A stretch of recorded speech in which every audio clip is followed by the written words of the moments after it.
Good morning, everyone. This is class 8, chapter number 15, Education under the British Rule. And today, my topic is first, the Charter Act of 1813, and second, Dispatch of Charles Wood 1854.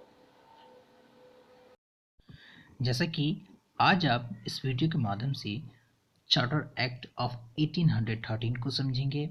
इसके साथ ही साथ dispatch of Charles food 1854 और the British motive behind modern education को समझेंगे। Now the charter act of 1813 it formed a turning point in history of Indian education. This act sanctioned one lakh for the promotion of education in India. This act permitted Christian missionaries to propagate English and preach their religion. As a result, a number of schools were established by Christian missionaries who came from England. These missionaries believed that educating Indians through English schools would help to convert them into Christianity. जैसे कि इस video से पहले आप orientalist को समझ चुके हैं कि ओरिएंटलिस्ट मीन्स क्या होता है। ओरिएंटलिस्ट मीन्स एक बार फिर से हम लोग रिवाइज करते हैं। ओरिएंटलिस्ट मीन्स यह होता था जो लोग अंग्रेज होते थे, यानी ब्रिटिश सरकार जब भारत में आई और यहाँ पर सरकार चलाने लगी तो उनमें से कुछ व्यक्ति ऐसे थे जो भारत के विचारों को आगे बढ़ाना चाहते थे। ऐसे लोगों को ओरिएंटलिस्ट बोला गया था। और आज आप चार्टर एक्ट 1813 को समझेंगे। इस एक्ट के तहत यह कहा गया कि भारत में शिक्षा प्रसार के लिए 1 लाख रुपये हर साल खर्चे होंगे। इस अधिनियम के तहत भारतीयों में कुछ ईसाई मिशनरियों को बुलाया गया और इनका मुख्य था कि भारत में अंग्रेजी का विस्तार करना था। इन ईसाई मिशनरियों के तहत भारत में अंग्रेजियों का प्रसार होता था। इसके साथ ही साथ यह मिशनरी अपने धर्म का भी प्रचार करता था। इन मिशनरियों का मुख्य उद्देश्य यह था कि यहाँ को लोगों को शिक्षित किया जाए और इसके साथ ही साथ जब यह शिक्षित हो जाएंगे तो इन्हें ईसाई धर्म में परिवर्तित कर लिया जाएगा। इसे आप इस तरह भी समझ सकते हैं। भारत में एक एक्ट आया जिसे चार्टर एक्ट 1813 के नाम से जाना जाता था। इस एक्ट के तहत यह कहा गया कि हर साल प्रत्येक भारतीय शिक्षा पे 1 लाख रुपया खर्चा होगा। इस अधिनियम के तहत कुछ ईसाइयों को इंग्लैंड से भारत में भेजा जाता है। इनका मुख्य उद्देश्य यह था कि ये अपने धर्म का प्रचार करते थे, इसके साथ ही साथ अंग्रेजी शिक्षा का भी विस्तार करते थे। और इसके साथ ही साथ यह मिशनरी भारत के कई स्थानों पर स्कूल की स्थापना की।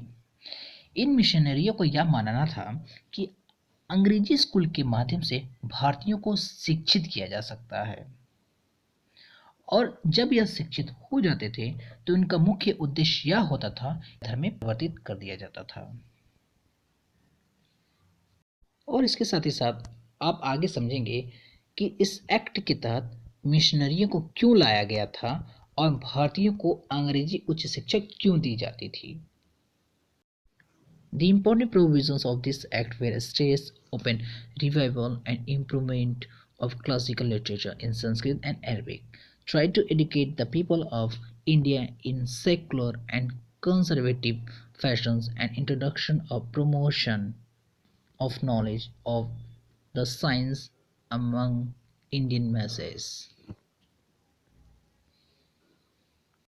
इस अधिनियम के महत्वपूर्ण प्रावधान संस्कृत और अरबिक में शास्त्रीय साहित्य को पुनरुद्धार और सुधार पर जोर देते थे।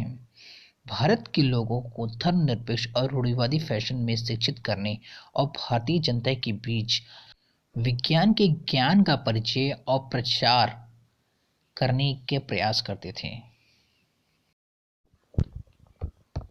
Dispatch of Chelmsford, 1854. In 1844, English was the official language, and it was declared the people having the knowledge of English would be preferred for public employment. As a result of a dispatch made by Charles Wood, the Secretary of State in 1854, a comprehensive and organized educational system was introduced. Charles Wood recommended the establishment of schools, colleges, and universities. As a result, in 1857, universities were set up in Bombay, Calcutta, and Madras. To manage and guide these institutions, a Department of Education was set up. It also organized financials at various level. जैसे कि आप यहाँ पे dispatch of Charles Ford 1854 को समझ रहे हैं। इसके तहत यह कहा गया था कि जो लोग इंग्लिश भाषा यानी कि अंग्रेजी भाषा का जो ज्ञान रखते हैं उन्हें ही रोजगार दिया जाएगा। जैसा कि आप यह जान चुके हैं कि भारत में मिशनरी को क्यों लाया गया था। ऐसा इसलिए लाया गया था क्योंकि भारतीयों को अधिक से अधिक शिक्षित किया जाए और उन्हें प्रशासन चलाने में मदद करना होगा। यानी कि अगर वह शिक्षित हो जाते हैं तो वो अपनी भारत को जानते हैं, इसके साथ ही साथ कुछ ऐसे एरिया थे जो अंग्रेज नहीं जान पाते थे। इसीलिए जो ब्रिटिश का जाना था शिक्षित किया जाए तो वो हमारे प्रशासन चलाने में मदद करेंगे। इसलिए भारतीयों को अंग्रेजी शिक्षा देने का प्रोत्साहित किया जाता था। लेकिन आप यहाँ पर वुड डिस्पैच को समझ रहे हैं। 1844 में अंग्रेजों ने अपनी भाषा ऑफिशियल रख दी।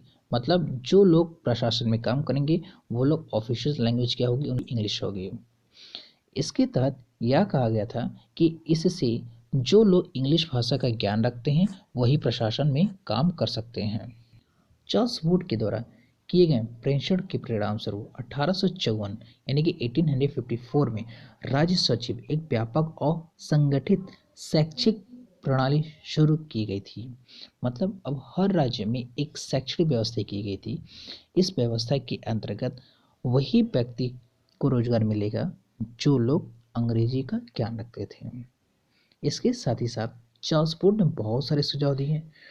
उनके सुझाव पर ही विश्वविद्यालय की स्थापना की गई। जैसे कि 1857 में बॉम्बे, कलकत्ता और मद्रास में विश्वविद्यालय की स्थापना की गई। जब यह स्थापना की गई, इसके साथ ही साथ इन राज्यों को वित्तीय सहायता दी जाती थी। जैसे कि आप जान चुके हैं चार्टर एक्ट 1813 में कि शिक्षा प्रणाली पर 1 लाख रुपया प्रत्येक वर्ष खर्चा होगा। यानी कि विश्वविद्यालयों को चलाने के लिए कुछ शिक्षक की आवश्यकता होती थी और उनको वेतन उन्हीं के माध्यम से दिया जाता था।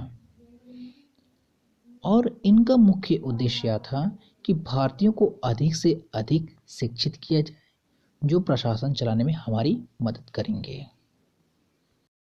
Students, part 2 is finished. In next video, you will be study the British motive behind modern education and contribution of educated Indians toward education.